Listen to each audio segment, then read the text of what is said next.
We want to welcome our guest, Craig Swap with Craig Swap and Associates. I call this the smartest 4 minutes for me. Hopefully it is for you. You may already know about the, what is it called? Lane shifting? Yeah, lane shifting.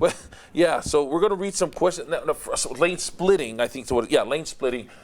I've seen this growing up in California where motorcycles come in between the lanes of two cars on a street. I don't know if it's legal or if it was legal back then, but it's fair. Last year? Yeah. It just became law that motorcycles can do. Last May. Hasn't even been a whole year. Yeah, there it is. You're looking at it on screen now. This may be foreign to a lot of drivers, whether you're driving a truck or a car. Can you explain, this is okay now?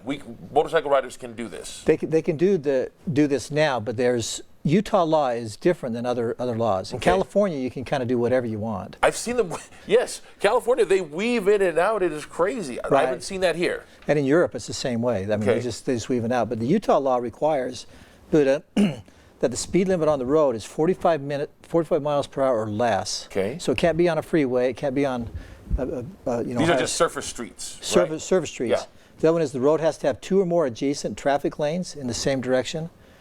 Traffic is stopped, so they can't do it while you're just driving down the road. It's got to be stopped for a red light or a stop sign. And the motorcycles must keep at a speed at 15 miles per hour or lower when they're going through there. Okay. Here's a question. I want to ask this question from a car, a vehicle, a four-wheel driver, a guy that's in a car, has 4 wheels. Why? Craig, please tell me, why did we pass this law? Well, there's 2 main reasons. One is to kind of help with congestion, and the other one is for the safety of the motorcycle. Because half of the accidents that happen out there are rear-end accidents. And that's typically because someone's distracted and they don't see it. And so if you rear-end a motorcycle compared to a car, there's going to be far worse. Far worse. And so those are the 2 reasons the legislature put out for moving forward with it.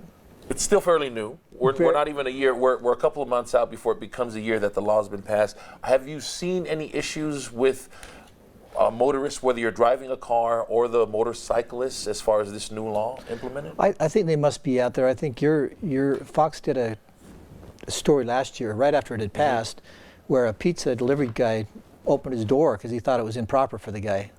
You know, they exchanged words and. Oh yeah, I remember that. Remember that?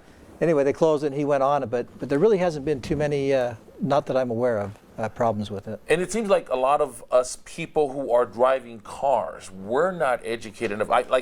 If I didn't know that you were coming in talking about this, I probably would have not known that this was legal. I had heard, I equate everything to rumors. When I hear them like, oh, don't believe that, they're probably just talking it up. It's not, but it really is a law. And I think as a driver, it's our responsibility not only to look out for the motorcycle drivers, but to learn about these new laws so that those confrontations don't happen or they're less. Right, because you see people doing last-minute changes and whatnot, and I think as consumers, we need to be very careful because there could be a motorcycle coming up. Last question. I already know the answer to this, but I want to ask you anyway. If I'm a motorcycle driver and I'm following the law and I get hit by a driver in the car, what should I do? Call Craig Swap and Associates. That's my answer too.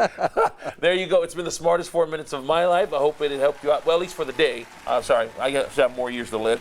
For more information, go to fox13now.com and click on the place. We'll be right back.